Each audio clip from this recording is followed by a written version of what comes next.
রাসূলের জীবন সম্পর্কে জানা আমাদের জন্য ফরজ, রাসূলকে অনুসরণ করা আমাদের জন্য ফরজ। রাসূল কেন পৃথিবীতে আসলেন সেটা আগে জানব। সে কথাই সূরা সফের 9 নম্বরে আল্লাহ বলছেন, এবং রাসূলের কাজ কি ছিল, কর্ম কি ছিল, মিশন ভিশন কি ছিল সেটা আমরা জানব দ্বিতীয় টার্মে। রাসূল পৃথিবীতে আসলেন, আল্লাহ পাঠাইছে বিদায় তো রাসূল পৃথিবীতে আসলেন। এ রাসূল পৃথিবীতে এসে 17 বছর বয়স থেকে 40 বছর বয়স পর্যন্ত মাঝখানের 23টা বছর রাসূল দাওয়াত দিলেন কোরআন ছাড়া। তখন কোরআন আসে নাই, তখন মক্কার জালেমেরা, তৎকালীন সময়ে আবু জাহেল, আবু লাহাব, তৎকালীন সময়ের স্বৈর শাসক যারা ছিল, আল্লাহর নবীকে আলামিন উপাধি তারাই দিয়েছিল। আল্লাহ নবী as-সাদিক, বিশ্বস্ত সত্যবাদী আল্লাহ নবীকে উপাধি তারাই দিয়েছিল। আল্লাহ নবী সাল্লাল্লাহু আলাইহি ওয়াসাল্লাম 23 বছর দাওয়াত দিয়েছেন, কিন্তু সমাজের একটা মানুষও ভালো হয় নাই, সব খারাপই আগের চেয়ে আরো বেশি বেড়ে গেছে। আল্লাহ রাসূল সাল্লাল্লাহু আলাইহি ওয়াসাল্লাম 23 বছর পরে আবার সমাজটাকে এই জাহালাত থেকে, এই খারাপি থেকে ভালোর দিকে নিয়ে যাওয়ার জন্য তিনি ধ্যান ধরলেন আল্লাহর ইশারা মোতাবেক। বাড়িতে ধ্যান ধরার জায়গা না, কারণ বাড়িতে নাতিপুতি আছে, আত্মীয় স্বজন আছে, কলহল হবে, এজন্য সেজন্য ডিস্টার্ব করবে। এই জন্য ধ্যান ধরতে গেলে নির্জন জায়গার যাওয়ার প্রয়োজন আছে, যেখানে কলহল নাই, হট্টগোল নাই। আল্লাহ নবী আল্লাহর ইশারা মোতাবেক তিনি চলে গেলেন গারে হেরায়। ওখানে গিয়ে তিনি ধ্যান ধরলেন। 23টা বছর দাওয়াত দিলাম, সমাজের মানুষ পরিবর্তন হয় নাই, দাওয়াত ফলপ্রসূ হয় নাই। যখন ওই গারে হেরায় গিয়ে দাওয়াত দিতে ধ্যান ধরতে লাগলেন, কিছুদিন যাওয়ার পরে আল্লাহ তাআলা এই কোরআনের সর্বপ্রথম 5টি আয়াত নাজিল করে দিয়া বুঝাইলেন, হে নবী, বসে ধ্যান ধরলেই চলবে না, সমাজ পরিবর্তন হবে না, কিন্তু পড়াশোনা করতে হবে। পড়াশোনা করে ধ্যান ধরলে ওই ধ্যান ফলপ্রসূ হয়ে যাবে। আল্লাহ তাআলা সর্বপ্রথম বললেন, ইকরা বিসমি রাব্বিকাল্লাযী খালাক, পড়ো তোমার প্রভুর নামে যিনি তোমাকে সৃষ্টি করছে। সুবহানাল্লাহ। পড়ো দিয়া কোরআন শুরু। এখন আমরা তো পড়াই বাংলা, পড়ি ইংরেজি, পড়াই ভূগোল, পড়াই বিজ্ঞান, পড়াই বায়োলজি, পড়াই ফিজিক্স, কেমিস্ট্রি, রসায়ন। যে পড়া পড়লে আল্লাহকে পাওয়া যায় ওইটা না পড়ায় আমরা উল্টা পড়াইতে রবকে চিনবে কিভাবে? আল্লাহ রাসূল সাল্লাল্লাহু আলাইহি ওয়াসাল্লাম এই পৃথিবীতে আগমন যেহেতু ওনার অনেক বড়, আল্লাহ রাসূল সাল্লাল্লাহু আলাইহি ওয়াসাল্লামের মিশনও অনেক বড়। একা একা জামাত হয় না, ঠিক তদ্রুপ দিন কায়েম করতে গেলে, সমাজ পরিবর্তন করতে গেলে একা একা করা যায় না। দল লাগে, লোক লাগে, সভাপতি লাগে, সেক্রেটারি লাগে, কর্মী লাগে, তারপরে সমাজ দিন পরিবর্তনের জন্য সামনে কাজ করতে গেলে জনবল লাগে। আল্লাহর হাবিব সাল্লাল্লাহু আলাইহি ওয়াসাল্লাম দাওয়াত যখন দিতে লাগলেন, মানুষগুলোর অবস্থা এত নিচে নেমেছিল, ওই মানুষগুলোর মনুষ্যত্ব বলতে কিছুই ছিল না। ওই যুগে আল্লাহ রাসূল পাঠাইছে, রাসূল কেন পাঠাইছে? শুধু ঘুমানোর জন্য না, রাসূলের কাজ বিশাল বড়। আপনি যদি পরিবারের প্রধান হন, আপনার উপরে পুরো পরিবারটা ডিপেন্ড করে, আপনার দায়িত্ব বেশি। যেহেতু আপনি পরিবারের প্রধান, আল্লাহর নবী হলেন ইমামুল মুরসালিন, সমস্ত ইমামদের ইমাম, সমস্ত নবীদের সর্দার।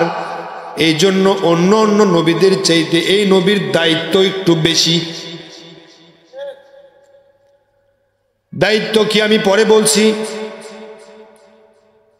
এখন এই রাসূল সাল্লাল্লাহু আলাইহি ওয়াসাল্লাম পৃথিবীতে আসছে, এই ধরায় আসছে। রাসূল সাল্লাল্লাহু আলাইহি ওয়াসাল্লামকে কোরআন দিয়ে পৃথিবীতে পাঠালেন, খালি হাতে নয়। এই পৃথিবীতে মানুষের অভাব নাই, প্রায় 800 কোটির উপরে মানুষ, সবাই রাসূলের উম্মত না, কিন্তু যারা ঈমানওয়ালা তারাই শুধু রাসূলের উম্মত। এই পৃথিবীতে সবাই মুসলমান না, যারা রাসূলের উপর ঈমান এনেছে তারাই রাসূলের উম্মত, তারাই শুধু ঈমানদার। আর উম্মত দাবি করলেই হবে না, রাসূলের কাজ এবং কর্মের সাথে উম্মত দাবি হওয়ার মিল হুবহু থাকা লাগবে। আল্লাহর নবী সাল্লাল্লাহু আলাইহি ওয়াসাল্লাম এই পৃথিবীতে আল্লাহ কোরআন দিয়ে পৃথিবীতে পাঠাইলেন, সাথে দিলেন কোরআন। সমাজ পরিবর্তন করো। 23 বছর দাওয়াত দিলা, সমাজ পরিবর্তন হয় নাই। এখন তুমি দাওয়াত দাও। আল্লাহ নবী যাদেরকে, আল্লাহ নবীকে যারা আলামিন as-সাদিক বলেছে, ওই মানুষগুলো আল্লাহ নবীকে গণক বলে উপাধি দিয়েছিল, জাদুকর বলে উপাধি দিয়েছিল। এই যুগে যদি আল্লাহ নবী যদি এই যুগেও থাকতো, দিনের কথাগুলো যারা সমাজে और हमेशाय বলে একদল জালেম ওই আলেমদেরকে রাজাকার আল বদর পরচন্দ বলে গালি দিয়েছিল। এখন বলেন জুনাবে নবীর ওয়ারিসদেরকে যারা আল বদর আশ-শামস রাজাকার বলে উপাধি দেয়, খারাপ তুকমা দেয়, নবীকে তারা কি বলতো থাকলে? কারণ নবীর ওয়ারিসদেরকে যদি বলে, এটা কি নবীর উপরে যায় না? আল উলামা ওয়ারাসাতুল আম্বিয়া, আলেমরা হচ্ছে নবীদের ওয়ারিস। আল্লাহ নবী সাল্লাল্লাহু আলাইহি ওয়াসাল্লাম এই পৃথিবীতে আসছে ওই যুগে, যে যুগে মানুষের মনে মনুষ্যত্বের পর্যন্ত ছিল না। আল্লাহ রাসূল সাল্লাল্লাহু আলাইহি ওয়াসাল্লাম যখন দাওয়াত দিতে লাগলেন, আল্লাহ নবী সাল্লাল্লাহু আলাইহি ওয়াসাল্লাম যখন দাওয়াত দিতে লাগলেন, একদল মানুষ রিফিউজ করেছে। সেজন্য আল্লাহ রাসূল সাল্লাল্লাহু আলাইহি ওয়াসাল্লাম তাদেরকে আক্রমণ করেন নাই, তাদেরকে খারাপ বলেন নাই, তাদেরকে বাধা দেন নাই, তাদেরকে গালি দেন নাই। কিন্তু আল্লাহ নবী চুপ থাকার পরেও, গালি না দেওয়ার পরেও তারাই আল্লাহ নবীকে গালি দিয়া জাহেল হিসেবে সাব্যস্ত হয়ে গেছে। এখন আল্লাহ নবী এই পৃথিবীতে আগমনের উদ্দেশ্য আপনাকে জানতে হবে। আল্লাহ রাসূল কেন পৃথিবীতে আসে সেটাও জানতে হবে। এখন জানা নফল না ফরজ? এখন না জেনে যদি আপনি মানতে যান, তাহলে ওই মানার মাঝে ভুলভ্রান্তি হওয়ার সম্ভাবনা আছে না নাই? ডাক্তারি না শিখে যদি আপনি প্রেসক্রাইব করেন, তাহলে ওই প্রেসক্রিপশন অনুযায়ী রোগী যদি ওষুধ খায়, তাহলে মারা যাওয়ার সম্ভাবনাও। গাড়ি চালনা শিখা আগে ফরজ, তারপরে তুমি গাড়ি চালনা করো। গাড়ি চালনা না শিখে তুমি যদি গাড়ি চালাইতে যাও, তাহলে গাড়ি খাদে যাওয়ার সম্ভাবনাও আছে। এখন নামাজ পড়বেন, নামাজ পড়া ফরজ, ওযু করো ফরজ। এখন নামাজ পড়ে ফরজ, ওযু আগে ফরজ। এখন ওযু কেমনে করা লাগে, কিভাবে হাত ধুই, কিভাবে মুখ ধুই, সেটা জানাও ফরজ। ওযু করা আগে ফরজ, তারপরে নামাজ ফরজ। এখন নবীর জীবন সম্পর্কে আগে জানা ফরজ, তারপরে নবীরে মানা ফরজ। আগে জানো তারপরে মানো, আগে জানতে হবে তারপরে মানতে হবে। আল্লাহ রাসূল সাল্লাল্লাহু আলাইহি ওয়াসাল্লামকে জানবো আমরা আজকে। কেন পৃথিবীতে আসলেন? আল্লাহ রাসূল সাল্লাল্লাহু আলাইহি ওয়াসাল্লাম তিনি হচ্ছেন আমাদের মডেল, তিনি হচ্ছেন আমাদের আইডল, তিনি হচ্ছেন আমাদের জন্য উসওয়া, তিনি হচ্ছে আমাদের জন্য কদওয়া। ওনাকে মানতে হবে জীবনের পরতে পরতে। সুবহানাল্লাহ। জীবনের পরতে পরতে আল্লাহ রাসূলকে মানা লাগবে। আল্লাহ রাসূল সাল্লাল্লাহু আলাইহি ওয়াসাল্লামকে শুধু নামাজ পড়ার ক্ষেত্রে আল্লাহ রাসূলকে মানবেন, মসজিদে ঢোকার ক্ষেত্রে মানবেন, সমাজ পরিচালনার ক্ষেত্রে রাসূলকে মানবেন না। তুমি রাসূলকে অর্ধেক মেনে আর অর্ধেক বাদ দিয়া তুমি রাসূলের পরিপূর্ণ উম্মত হতে পারো না।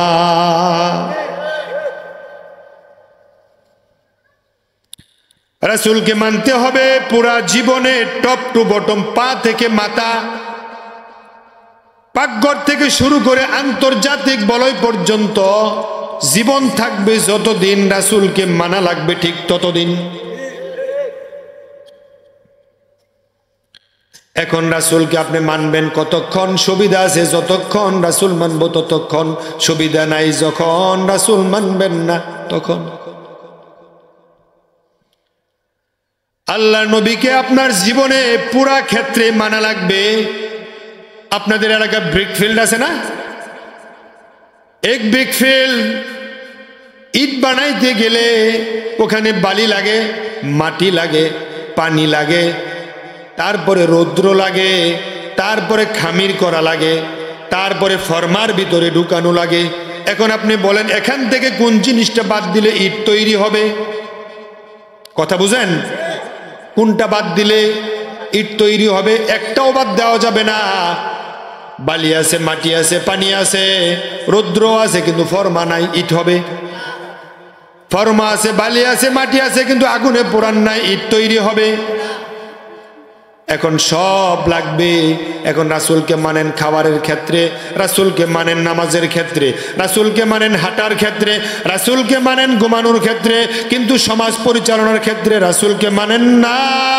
তুমি রাসূলের পুরো উম্মতের জীবনে ঢুকতে পারো নাই। আল্লাহ রাসূল সাল্লাল্লাহু আলাইহি ওয়াসাল্লামকে ভালোবাসতে হবে নিজের জীবনের চাইতেও বেশি। রাসূলকে যদি আপনি অনুসরণ করেন তাহলে আপনার জান্নাত নিশ্চিত। রাসূলকে জীবনের সব বিভাগে মানতে হবে, রাসূলকে অনুসরণ করতে হবে জীবনের সব জায়গায়, না কিছু কিছু জায়গায়? জীবনের সব জায়গায় যদি রাসূলকে মানেন তাহলে 53 বছর দেশ চলছে ব্রিটিশ আইনে, তাহলে মসজিদ চলে আল্লাহর আইনে, সমাজ কেন, রাষ্ট্র চলে কেন ব্রিটিশ আইনে? বলেন। রাসূলকে যদি জীবনের সব জায়গায় মানেন তাহলে রাসূলকে টয়লেটের ক্ষেত্রে ঢোকার ক্ষেত্রে আপনি মানেন। আল্লাহ নবী বাম পা দিয়ে টয়লেটে ঢুকছে, ডান পা দিয়া মসজিদে ঢুকছে। আল্লাহ রাসূল ডান হাতে খাবার খাইছে, আল্লাহ রাসূল ডান দিকে ঘুমাইছে, আল্লাহ রাসূল মানুষকে আগে সালাম দিছে। এই সুন্নাহগুলো মানলেন, কিন্তু সমাজে হাজারো অন্যায় হচ্ছে। ওই অন্যায়ের প্রতিবাদ আল্লাহ রাসূল করতে গিয়া নিজের জীবনের দাগ পর্যন্ত দিয়েছে, দেহ থেকে জমিনে রক্ত পর্যন্ত জড়াইছে। আল্লাহ নবী অন্যায়ের প্রতিবাদ করতে গিয়া জেলে পর্যন্ত গিয়েছে। ও রাসূলের উম্মত, তুমি ওই অন্যায়ের প্রতিবাদ করতে গিয়া তোমার থেকেও গালি দেয় না, তোমার থেকেও খারাপ বলে না, তোমাকে তো বাঁকা চোখে তাকায় না, তুমি কেমনে রাসূলের উম্মত হইলা বলো? রাসূল অন্যায়ের প্রতিবাদ করতে গিয়া জমিন, দেহ থেকে জমিনে রক্ত পড়ে। তুমি না রাসূলের উম্মত? তুমি না রাসূলের সাথে জান্নাতে যেতে চাও? কিছুক্ষণ আগে না আপনি বললেন রাসূলকে ভালোবাসতে হবে জীবনের সব জায়গায়। তে সব জায়গায় তো রাসূলকে মানেন না, তে এই মানার কি দাম হলো বলেন? আল্লাহ নবী সাল্লাল্লাহু আলাইহি ওয়াসাল্লাম বলেন, মান আহাব্বা সুন্নতি ফাকাদ আহাব্বানি ওয়া মান আহাব্বানি কানা মাই ফিল জান্নাহ। যে আমাকে অনুসরণ করবে সে আমার সুন্নাহগুলো মানবে, ওই আমার সুন্নাহগুলো মানার মাধ্যমে সে আমাকে ভালোবাসার প্রমাণ দেবে। ওই ভালোবাসার প্রমাণ দিতে গিয়া সে যদি জীবনের সব জায়গায় আমাকে ভালোবাসার প্রমাণ দেয়, ওমান আহাব্বানি কানা মাই ফিল জান্নাহ, আমি এবং ওই আমার বান্দা আমার উম্মত পাশাপাশি জান্নাতে অবস্থান করব।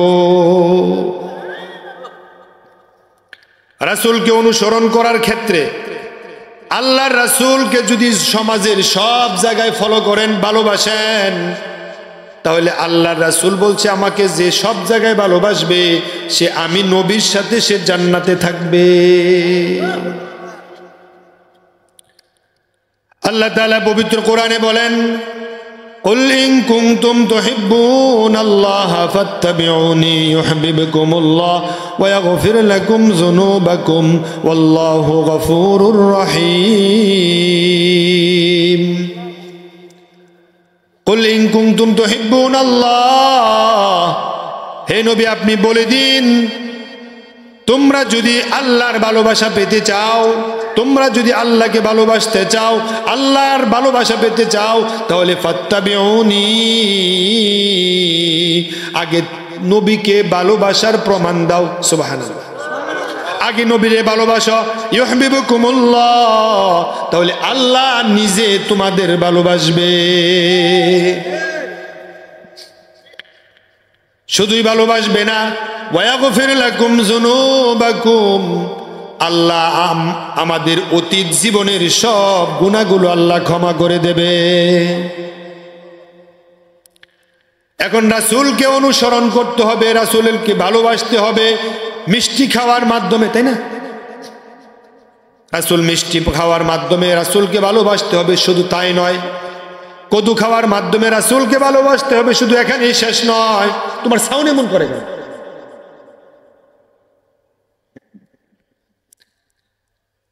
শুধু মিষ্টি খাওয়ার মাধ্যমে রাসূলকে ভালোবাসতে হবে বিষয়টা এমন নয়। আল্লাহ রাসূল মেসওয়াক সুন্নাহ ফলো করেছেন, আল্লাহ রাসূল নিজের দেহ থেকে রক্ত জড়িয়েছেন। আল্লাহ রাসূল মেসওয়াক যেমন সুন্নাহ, আল্লাহ রাসূলের দেহ থেকে রক্ত জড়িয়েছেন, এটাও তো সুন্নাহ। আল্লাহর নবীকে আপনি অনুসরণ করবেন সব জায়গায়। আল্লাহর নবী সাল্লাল্লাহু আলাইহি ওয়াসাল্লাম কে অনুসরণ করতে গিয়া বেলালের গলায় রশি লাগায় টানা হয়েছে, তারপরেও তো বেলাল কালেমা ছাড়ে নাই। করবেন কতটুকু? আল্লাহ নবীকে যদি অনুসরণ করতে যান, আত্মীয়তার সম্পর্ক লাগবে না, বাসার সম্পর্ক লাগবে না, বংশের মিল থাকা লাগবে না। ওই ইথিওপিয়ার কালো বেলাল আল্লাহ নবীকে ভালোবেসে যদি জান্নাত পায়, আমরাও যদি রাসূল মক্কায় শুয়ে মদিনায় শুয়ে আছেন প্রায় ৬০০০ মাইল দূর, আমরাও যদি এই বাংলার জমিনে আল্লাহ রাসূলের সুন্নাহগুলো সমাজের পরতে পরতে মানি, রাসূলকে ভালোবাসার প্রমাণ দেই, আমরাও রাসূলের সাথে জান্নাতে থাকবো ইনশাআল্লাহ।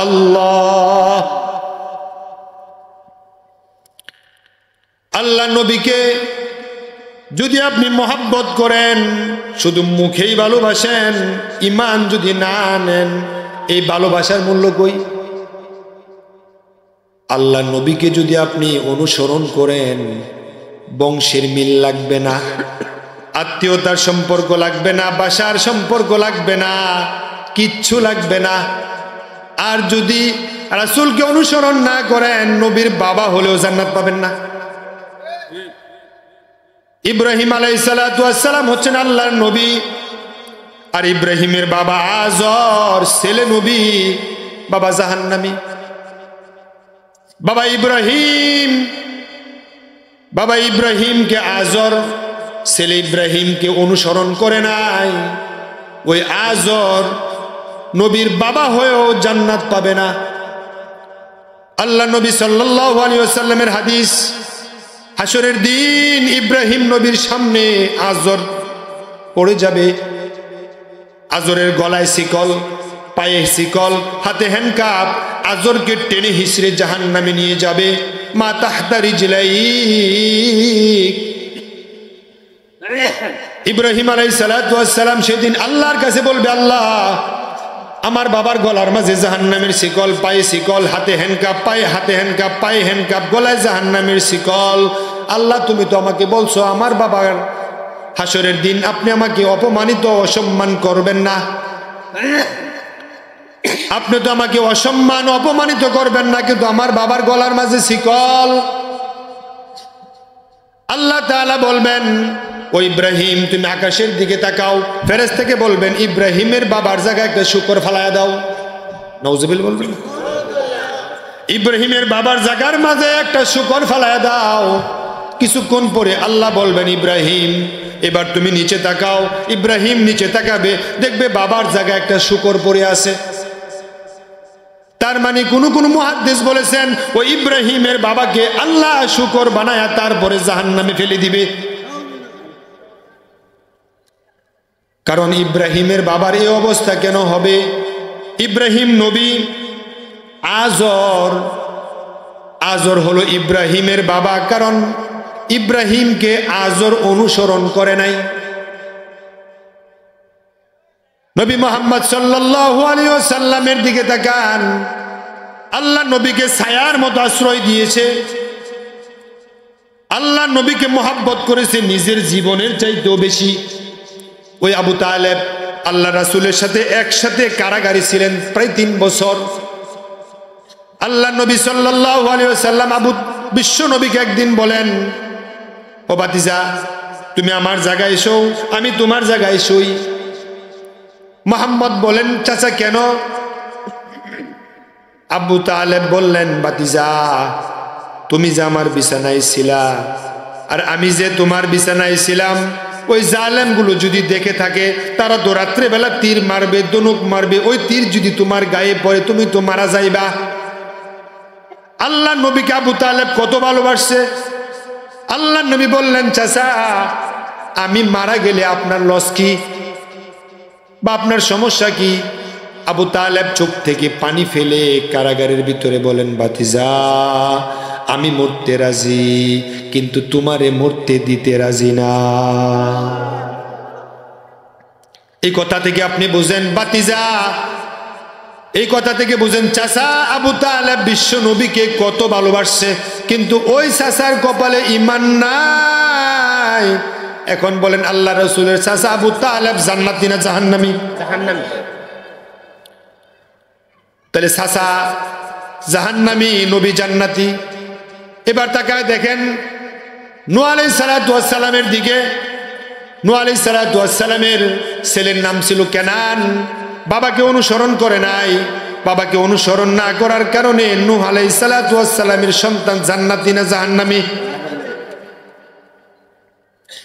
এখন আপনি দেখেন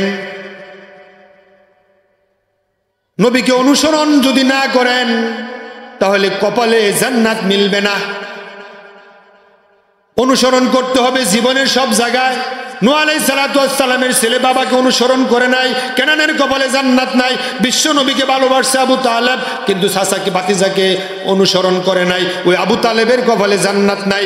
ইব্রাহিম নবী আল্লাহর অনেক বড় নবী, কিন্তু তার বাবা আজর ছেলেরে অনুসরণ না করার কারণে ওই ইব্রাহিমের বাবা ও জান্নাত নাই, জাহান্নামী। এখন নবীর আমি দেখি নাই, আপনি দেখেন নাই, কিন্তু নবীর কোরআন আছে, নবীর সুন্নাহ আছে, কিন্তু নবী পৃথিবীতে আসছে, আমরা নবীর উম্মত। কিন্তু নবীকে যদি আমরা অনুসরণ না করি জীবনের সব জায়গায়, তাহলে নবীকে অনুসরণ না করে যদি চাচা জাহান্নামে যাওয়া লাগে, আমরা যদি অনুসরণ না করি তাহলে আমাদেরও তো জাহান্নাম ছাড়া গতি। জীবনের সব জায়গায় মানতে হবে। আল্লাহ নবী সাল্লাল্লাহু আলাইহি ওয়াসাল্লাম এই ধরায় পৃথিবীতে আসছে সমাজ পরিবর্তনের জন্য। আজকে দেখেন সমাজ পরিবর্তনের জন্য মানুষ কথা বলে না, রাষ্ট্র পরিবর্তনের জন্য মানুষ কথা বলে না। সকাল বিকাল জিকির করা নফল, সকাল বিকাল কোরআন পড়া নফল, কিন্তু সমাজ পরিবর্তনের জন্য কথা বলা, কাজ করা, এটা হচ্ছে সবচেয়ে বড় ফরজ। আল্লাহ নবী পৃথিবীতে আসছে দ্বীনে হক নিয়ে, সত্য ধর্ম নিয়ে। এই সমাজকে, মানুষকে দ্বীন শিক্ষা দেওয়ার জন্য, শুধু তাই নয়, এই সমাজে দ্বীন প্রতিষ্ঠার জন্য। ওয়ালাউ কারিহাল মুশরিকুন, তবে দ্বীনের কথা, দ্বীনের কাজ মুশরিকেরা পছন্দ করবে না। আর দ্বীন বিজয়ের কথা, দ্বীন বিজয়ের কাজ সবাই করতেও পারে না। সুবহানাল্লাহ। আল্লাহ তাআলা বলেন, আল্লাহু ইয়াজতাবি ইলাইহি মান ইয়াশা। দ্বীন বিজয়ের কথা, দ্বীন বিজয়ের কাজ তারাই শুধু করতে পারে যাদেরকে আল্লাহ এই কাজের জন্য, এই পথে আল্লাহ কবুল করেছে। সুবহানাল্লাহ। এই পথে, এই কাজে আল্লাহ কবুল করা, এটা বড় সৌভাগ্যের বিষয়। আমরা সমাজে দেখি শত শত মামলার বোঝা মাথায় নিয়েও তারপরে দিন পরিবর্তনের জন্য, সমাজ পরিবর্তনের জন্য, রাষ্ট্র পরিবর্তনের জন্য কাজ করছে। তারে যদি জিজ্ঞেস করা হয়, কিরে ভাই তুমি না 15 দিন আগে জেল খাইতে আসলা, আরে জেল কি, তাতে কোনো সমস্যা নাই। আল্লাহ নবী জেলে গিয়েছেন, আল্লাহ নবী জমিনে রক্ত দিয়েছেন, আল্লাহ নবী কারাগারে গিয়েছেন। আমি একটা সুন্নাহ পালন করলাম, আমাকে রিমান্ডে নিয়েছে। আল্লাহ নবীকে তো রিমান্ডে নেয় নাই, আল্লাহ নবীকে দাঁত ভেঙে দিয়েছে। লোহার হেলমেট মাথার ভিতরে ঢুকে আল্লাহ নবী উহুদের ময়দানে 3 ঘন্টা বেহুশ অবস্থায় ছিলেন। আর শয়তান প্রচার করেছে, কত কতিলা মুহাম্মদ, কত কতিলা মুহাম্মদ, নবী মুহাম্মদ মারা গিয়েছে।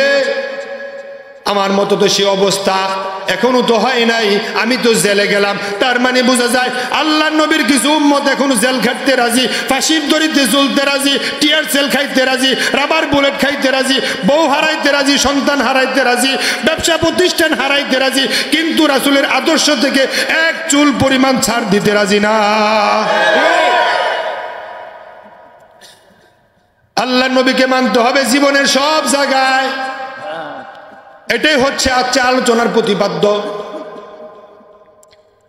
আল্লাহ নবী দ্বীন, কোরআন নিয়ে আসছে পৃথিবীতে। আজকে এই কোরআনের কথাগুলো সমাজে কর্ণগহরে মানুষের কানে আমরা যখন বলতে যাই, এক শ্রেণীর সমাজের কিছু জালেম আমাদেরকে এখনো পর্যন্ত বাঁকা চোখে তাকায়।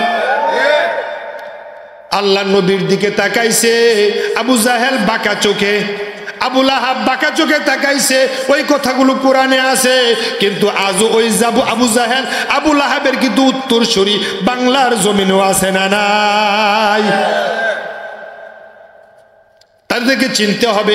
তাদের রক্ত আর আবু জাহেলের রক্ত, তাদের কর্ম আর আবু জাহেলের কর্ম, তাদের চরিত্র আবু জাহেলের, তাদের চিন্তা আবু জাহেলের চিন্তা। আবু জাহেল তৎকালীন সময়ে অর্ডার করেছিল, ওয়ালগাউ ফীহি ওয়াকাল আল্লাযীনা কাফারু লা তাসমাউ লিহাযাল কুরআন ওয়ালগাউ ফীহি লাআল্লাকুম তাগলিবুন। কোরআনের আলোচনা যখন হয়, দিনের আলোচনা যখন হয়, ওয়ালগাউ ফি, তখন তোমরা হট্টগোল লাগাও, তখন তোমরা দোতরা বাজাও, ওখানে 144 জারি করে দাও, 44 ধারা জারি করে দাও। আবু জাহেলের উত্তরসূরিরা আল্লাহ নবী মুহাম্মদ যখন দিনের প্রচার করতে লাগলো, কোরআনের আলোচনা যখন করতে লাগলো, আবু জাহেল, আবু লাহাব, উতবা, শাইবা, মুগিরা নবীর কাজে, নবীর দিন প্রচারে বাধা দিয়েছিল, নবীর এক কাজকে থামায় দিতে চেয়েছিল। আমরাও দেখেছি 14-15 বছর আমরা যখন কথা বলতাম, দিনের দাওয়াত যখন দিতে যেতাম, দেশ থেকে দেশ, জেলা থেকে জেলা, থানা থেকে যারা যখন আমরা যাইতাম, তখন ওই জালেমগুলো, আঞ্চলিক জালেমগুলো মাহফিলগুলো বাধা দিয়ে বন্ধ করে দিয়েছিল। তাহলে আবু জাহেলের চরিত্র আর বর্তমান জালেমদের চরিত্র, তারাও কোরআনের প্রচার বাধা দিয়েছে। তারা মাথায় টুপি পড়লে কিসের মোমেন্ট, দাঁড়িয়ে রাখলে কিসের মোমেন্ট, নামাজ পড়লে কিসের মোমেন্ট। মুনাফিকরাও নামাজ পড়ে, মুনাফিকরাও দাঁড়িয়ে রাখে। এই মুনাফিকগুলো জান্নাত পাবে না, জাহান্নামে হামান, কারুন, আবু জাহেল, আবু লাহাবেরও নিচে থাকবে। আমার বন্ধু, আল ওয়াইলু ওয়াদিন ফি জাহান্নাম ইয়াহবি ফীহিল কাফিরু 40 খরিফা। আল্লাহ রাসূল সাল্লাল্লাহু আলাইহি ওয়াসাল্লাম বলেন, যারা মুনাফিক তাদেরকে ওয়াইল দুজুক দেওয়া হবে। পুরা রাস্তাটা জাহান্নামের আগুনে ভরপুর থাকবে। ওই জাহান্নামের গলতলায় যাইতে 40 বছর পর্যন্ত সময় লাগবে। ওই জাহান্নামের তলায় যাইতে বছর লাগবে কয় বছর? 40। উপর থেকে একটা পাথর যদি ছেড়ে দেন, উপর থেকে পড়তে নিচে সময় লাগবে 2-4-5 সেকেন্ড। 100 তলা বিল্ডিং থেকে একটা পাথর ছেড়ে দেন, নিচে পড়তে 10 থেকে 15 সেকেন্ড সময় লাগবে আমার বন্ধু। আর আপনাকে জাহান্নামে ফেলে দেবে ওয়াইল নামক দুজুক। ওই ওয়াইল নামক দুজুকে যখন ছেড়ে দেবে, 40 বছর তলায় যাইতে 40 বছর সময় লাগবে। ওখানে হামান যাবে না, ওখানে কারুন যাবে না, ওখানে যাবে কিছু নামাজিওয়ালা, কিছু জালেম। বেনামাজিরা মুসল্লি কয় না, ফাওয়াইলুল লিল মুসল্লিন। কিছু দুর্ভাগ্য মুসল্লিদের জন্য যারা নামাজ পড়েও কবুল হয় না, নামাজ পড়েও বাতিল। কিছু মানুষ আছে রোজা রাখার পরেও রোজা বাতিল। কিছু মানুষ হজ করবে, হজ করার পরও হজ বাতিল। কিছু মানুষ যাকাত দেবে, যাকাত দেওয়ার পর তার যাকাতরা বাতিল হয়ে যাবে। কেমন এমন অন্যায় করেছে, জালেম মাহফিল বন্ধ করে দিয়েছে। ওই জালেমের মিছিলে সে জিন্দাবাদ বলে সাপোর্ট দিয়েছে, হাততালি দিয়েছে। সে মিছিলে বাধা দেয়, ওই মাহফিল বাধা দেয় নাই, কিন্তু দূর থেকে সাপোর্ট করেছে। সাপোর্ট করার কারণে প্রধান চেয়ারম্যানের যেমন ঈমান শেষ, সাপোর্ট করার কারণে তার ঈমানও। আমার বন্ধু হযরত সালেহ আলাইহিস সালাতু ওয়াস সালামের জাতির মাঝে নবী আসছিলেন সামুদ, নাকি সামুদ জাতির কাছে আসছিলেন সালেহ। ওখানে ডাকা, ওখানে আল্লাহর নবী সাল্লাল্লাহু আলাইহি ওয়াসাল্লাম পাহাড়ের 2 পাহাড়ের চিপা দিয়ে যাচ্ছে।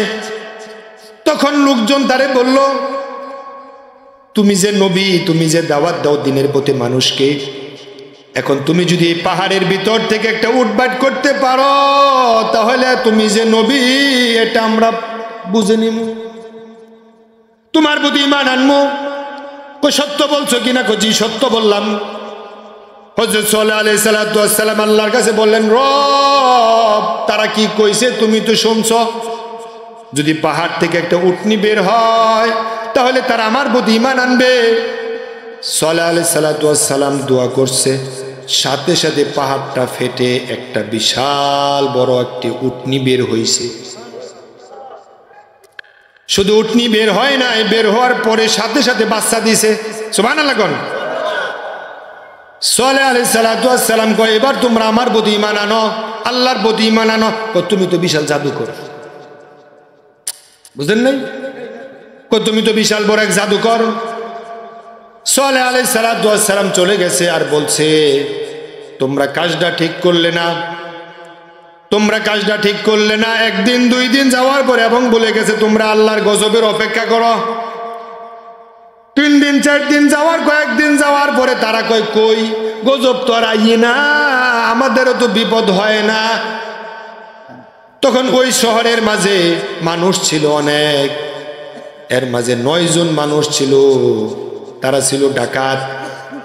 وكان في المدينة 9 رهط يفسدون ولا يصلحون। 9 জন ডাকাত ছিল, এর মাঝে একজনের নাম ছিল কেদার বিন সালিফ। 8 জনে মিলাইয়া একজনে ফুলাইলো, কেদার রে আটা ছেলের একদম বাপের বেটা সাদ্দাম, পারবি রে পারবি, তুই পার। কি পারমু? এই উটনি রে জবাই করে দে। কেদার বিন ফুলে গেছে। পরে উটনিকে কেদার বিন সালিফ উটনি জবাই করে দিয়েছে। এখন মুখটা আওয়াজ করে বলেন, উট জবাই করছে কয়জনে? ওখানে মানুষ ছিল কয়জন? 9 জন ছিল ডাকাত, আরো মানুষ ছিল শহরে, কিন্তু 9 জনে 8 জনে ফুলাইছে। ওই জাতির লোকেরাও শুনছে, কিন্তু বাধা না দেওয়ার কারণে আকাশ থেকে যখন গজব আসছে একটাও রক্ষা পায় নাই। এখন তুমি লন্ডন থেকে সাপোর্ট করো, এখন তুমি আমেরিকা থেকে সাপোর্ট করো, জালেম অন্যায় করেছে আর তুমি জিন্দাবাদ দাও, তোমার ঈমান শেষ। আল্লাহ নবী সাল্লাল্লাহু আলাইহি ওয়াসাল্লাম পৃথিবীতে আসছেন দ্বীনের বিজয় করার জন্য। এখন দ্বীনের বিজয় কেমনে হবে? দ্বীনের বিজয় করতে গেলে লোক লাগবে। এই যে কিছুক্ষণ আগে বললাম এই মাহফিল এমনি হয় না, স্টেজ এমনি হয় না, লোক লাগছে, দল লাগছে, কর্মী লাগছে, সভাপতি লাগছে, সেক্রেটারি লাগছে। ঠিক তদ্রুপ ইসলামী আন্দোলনের কর্মী লাগবে, সভাপতি লাগবে, সেক্রেটারি লাগবে। সবাই মিলে সমাজ পরিবর্তনের জন্য কাজ করতে হবে। কাজ করতে করতে সমাজে যখন দেখবে আল্লাহ নবীর আদর্শ বাস্তবায়নের জন্য উম্মতেরা প্রাণান্তর প্রচেষ্টা করছে, তখন আল্লাহর সাহায্য যখন আসবে সমাজ পরিবর্তন হয়ে যাবে। সমাজ পরিবর্তনের জন্য কাজ করতে হবে, দিন বিজয়ের জন্য কথা বলতে হবে। এখন দিনের বিজয় কি এটাই তো অনেকে বুঝে না। দিনের বিজয় কি এটা বুঝে না। অনেক আলেম ওলামারা পর্যন্ত দিন বিজয়ের পক্ষে কথা বলে না, একামতে দিনের পক্ষে কথা বলে না, নামাজের কথা বলে, রোজার কথা বলে, হজের কথা বলে, যাকাতের কথা বলে, জান্নাতের আলোচনা করে, জাহান্নামের আলোচনা করে, কিন্তু একামতে দিনের কথা বলে না, দিন বিজয়ের কথা বলে না। কারণ ওই আলেম, ওই মৌলবী, ওই হুজুর জানে দিন বিজয়ের কথা বলতে গিয়া ইব্রাহিম নবী আগুনে পুরা লাগছে। এখন আমি যদি দিন বিজয়ের কথা কই, ইব্রাহিম নবীর আল্লাহ হেফাজত করছে, আমারে করবে কেডা? ঠিক না? ইব্রাহিম নবীর হেফাজত করছে আল্লাহ। একামতে দিনের কর্মী ছিলেন ঈসা নবী। শত্রু বেষ্টিত অবস্থায় আল্লাহ ঈসা নবীকে আকাশে উঠায় নিছে, আল্লাহ হেফাজত করছে। এখন আমি যদি দিন বিজয়ের কথা বলি, দিন বিজয়ের কাজ করি, ঈসা নবীর আল্লাহ আকাশে উঠায় নিছে, আমারে তো জমিনের নিচেও নিয়ে যেতে পারে। আমি তো তাড়াতাড়ি মরতে রাজি না, আমি বাঁচতে চাই। আমার বন্ধু, দিন বিজয়ের কথা বলা এত সোজা না।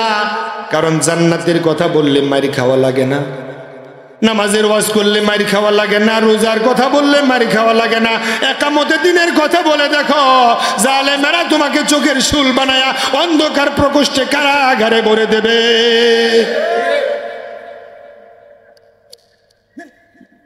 তাইলে আজকে দেখেন 100 দানার তাসবিহ 1000 দানা লম্বা হয়ে গেছে। জিকির করা নফল, দিন বিজয়ের কাজ করা ফরজ।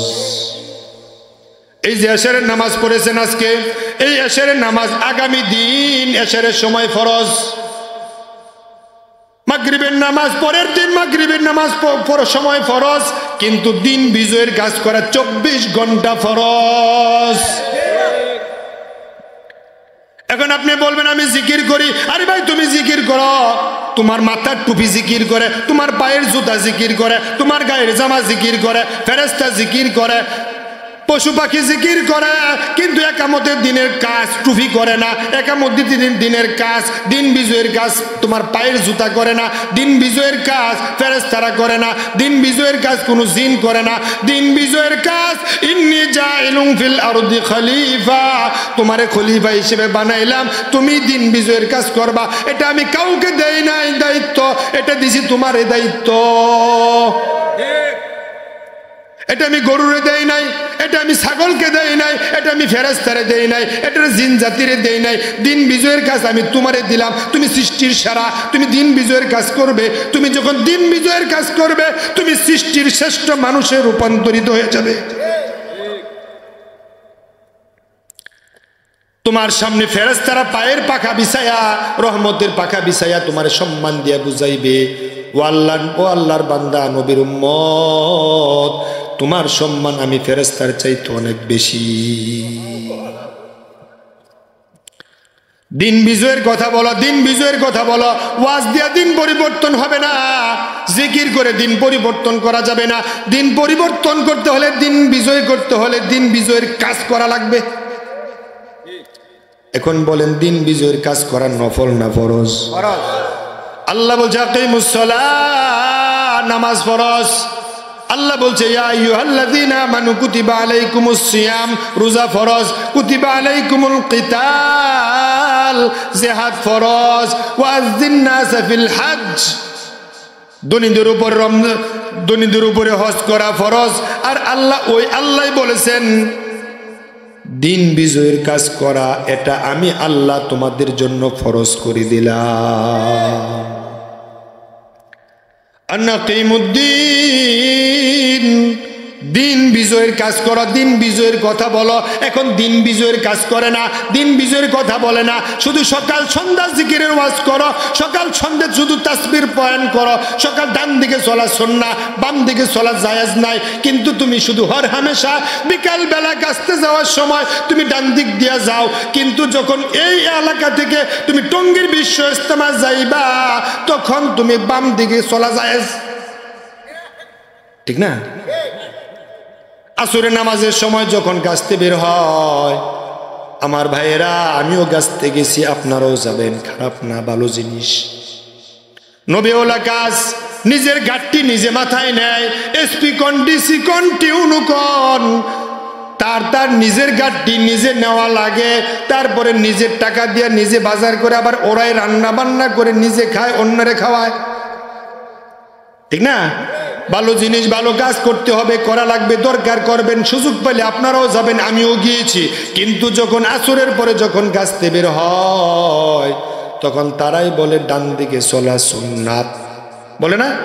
দেখবেন ডান দিক দিয়া বের হয়, আবার দাওয়াত দিয়ে আবার ডান দিক দিয়া মসজিদে আসে, কিন্তু তুমি ডান দিকে যাওয়া সুন্নত, ডান দিক দিয়ে আসা সুন্নত, এটা নবীর সুন্নাহ মানলা, কিন্তু তোমার মসজিদ থেকে যখন বাড়ি যাইবা তখন বাড়ি যদি 10 কিলোমিটার দূর হয় আর তুমি যদি একটা প্রাইভেট কার নাও, আর ওই প্রাইভেট কার দিয়ে বাম দিকে বাড়ি যাওয়া জায়েজ,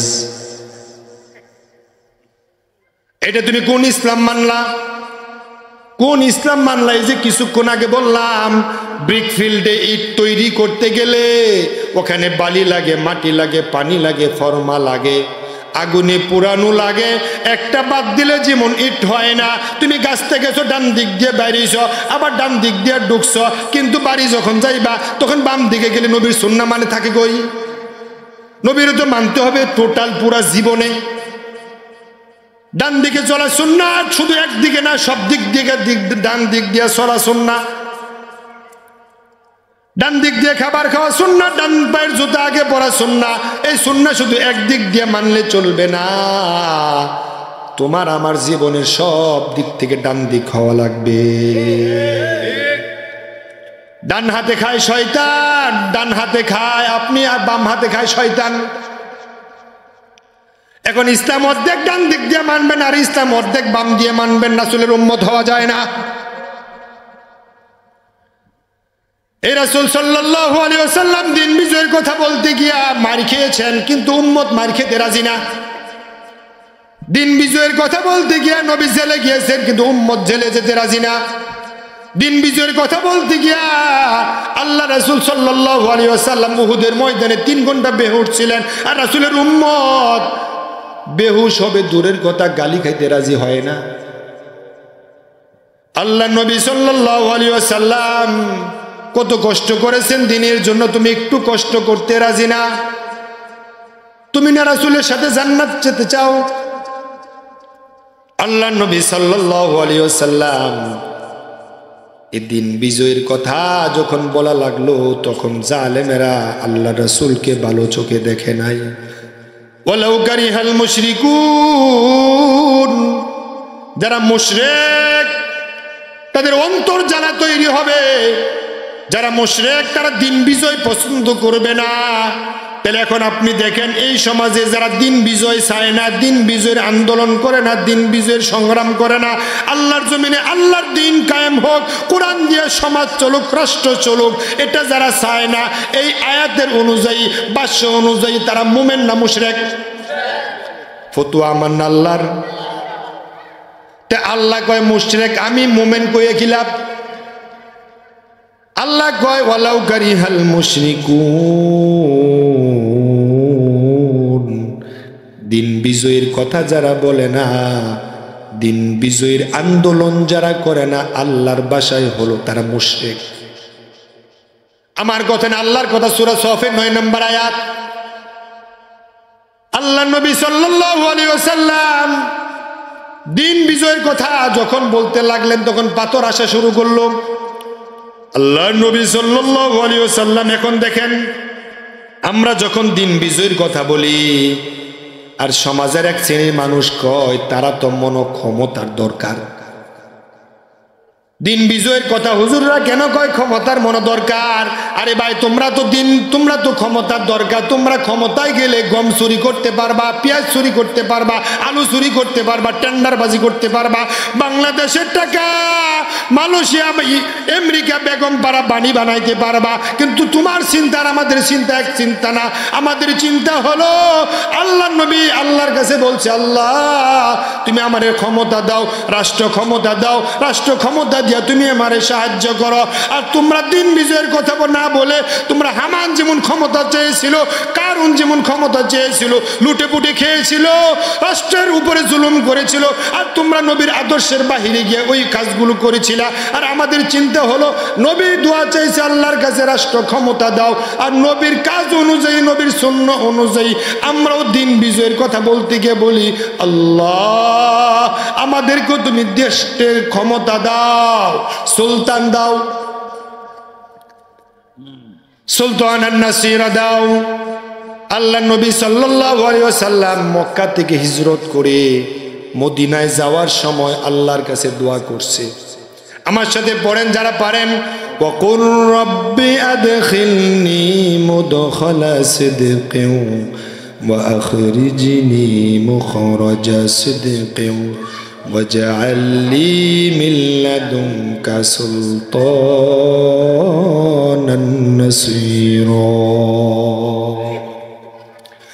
ওয়াকুর রব্বি আদখিলনি মুদখালা সিদকিন, হে আল্লাহ তুমি আমাকে সত্যের সাথে প্রবেশ করাও, সত্যের সাথে বের করো, তুমি আমাকে সুলতানাত দিয়ে আমাকে সাহায্য করো। এখন আপনি দেখেন আল্লাহ নবী সাল্লাল্লাহু আলাইহি ওয়াসাল্লাম যখন দিন বিজয়ের কথা বলছে তখনও তো কোরআন ছিল না? আজও আছে না নাই? এই কোরআন সমাজে আছে না? কিন্তু কোরআন আছে সমাজে, চুরিও আছে সমাজে, আছে না? জেনাও আছে সমাজে, কোরআনও আছে সমাজে, সুদ আছে সমাজে, কোরআন আছে সমাজে, ঘুষ আছে সমাজে, কোরআন আছে সমাজে, কোরআন আছে সমাজে, বেপরদা আছে সমাজে, বেহায়াপনা বেলাল্লাপনা আছে সমাজে। কিন্তু এই কোরআন তো বেলাল্লাপনা, বেহায়াপনা, অশ্লীলতা, গাঁজা, মদ, হেরোইন, ফেন্সিডিল তো দূর করতে পারছে না। কিন্তু এখন আমার বিষয় হলো হযরত ওমরের বক্তব্য, ইন্নাল্লাহা লা ইয়াযাউ বিল সুলতান মা লা ইয়াযাউ বিল কুরআন। কিছু কিছু বিষয় আছে কোরআন দিয়ে আল্লাহ সহজে দূর করে না, আইন লাগে। কোরআনের আইন ছাড়া সমাজ থেকে অন্যায়, অনাচার, দুরাচার, কোরাচার দূর করা যায় না। কোরআনের বিজয় লাগবে, দিন বিজয় লাগবে। আল্লাহ নবী সাল্লাল্লাহু আলাইহি ওয়াসাল্লাম মক্কার সংসদে ঢুকতে পারেন নাই, কিন্তু মক্কার সংসদে আছে আবু জাহেল। আবু জাহেল মক্কার সংসদে বসে ঢুকে শয়তানি শুরু করছে আল্লাহ নবীর বিরুদ্ধে। আল্লাহ নবী যখন হিজরত করতে চলে যায়, আল্লাহর ইশারা মোতাবেক তার আগের দিন আবু জাহেল মক্কার সংসদে বসে বলল, মোহাম্মদকে আগামী দিন তোমরা একদল মানুষ মিলে তার ঘরের চারপাশে গিয়া খাড়াইবা। সকালবেলা যখন মসজিদে যাওয়ার সময় ঘর থেকে বের হবে তখন তোমরা সবাই মিলে কুবাইবা। কিন্তু কার কুবায়ে, কার তরবারির আঘাতে মোহাম্মদ মারা গিয়েছে এটার কোনো হদিস যেন না পাওয়া যায়। নাউজুবিল্লাহ বলবেন না? কিন্তু কারো মাধ্যমে খবর পেয়ে চলে গেছে মোহাম্মদ নাই, চলে গেছে, হিজরত করে মদিনার দিকে যাচ্ছে। আবার তারা সংসদে মিটিং বসলো, মিটিং বসে বলল এখন মোহাম্মদকে জীবিত অথবা মৃত যারা এনে দিতে পারবে তাদেরকে 100 লাল উট পুরস্কার দেওয়া হবে। নাউজুবিল্লাহ। আগের দিন বলল সবাই মিলে কুবাইবা, কার তরবারিতে মারা গেছে কোনো হদিস যেন না পাওয়া যায়। কিন্তু পরের দিন তারাই বলল যেহেতু চলে গেছে, মৃত অথবা জীবিত যদি আনতে পারো 100 লাল উট পুরস্কার দেওয়া হবে। কি অপরাধ ছিল নবী মুহাম্মদের? কি অপরাধ ছিল? নবীদের চাইতে ভালো মানুষ পৃথিবীতে ছিল না। ওই নবীরা কেন তারা বলে নবীদেরকে ধরে এনে হত্যা করো, নবীদেরকে কুবাও, যদি কল্লা আনতে পারো, জীবিত আনতে পারো 100 লাল উট পুরস্কার দেওয়া হবে। ঠিক তদ্রূপ আমরাও দেখে ফেলেছি বাংলার জমিনে একামতে দিনের পক্ষে যারা কথা বলেছে, কাজ করেছে, মন্ত্রিত্ব পাওয়ার পরেও, রাষ্ট্রের মাঝে 5 বছর দেশ চালানোর পরেও তাদের মন্ত্রণালয় 4 আনার দুর্নীতি পায় নাই, কোনো অভিযোগ পাওয়া যায় নাই, এমপিদের বিরুদ্ধে অভিযোগ পাওয়া যায় নাই। এই ইনোসেন্ট মানুষগুলো সামনে যদি আগায়, তারা যদি কাজ করতে চলতে থাকে, আপনারা যদি সহযোগিতা করতে থাকেন, বাংলার এক শ্রেণী জালেম তারা দেখেছে আমরা লুটে পুটে খাইতে পারবো না, দেশটা রসাতলে নিতে পারবো না, তাই অতএব তাদেরকে ফাঁসি দাও, তাদেরকে জেল দাও, তাদেরকে টিয়ার সেল দাও, তাদেরকে মেরে মেরে শেষ করে দাও। কিন্তু আমরাও দেখলাম ওই জালেমদের কাজ আর বাংলাদেশের 90 ফেরাউনদের আঘাত প্রতিঘাত আমরাও দেখে ফেলেছি।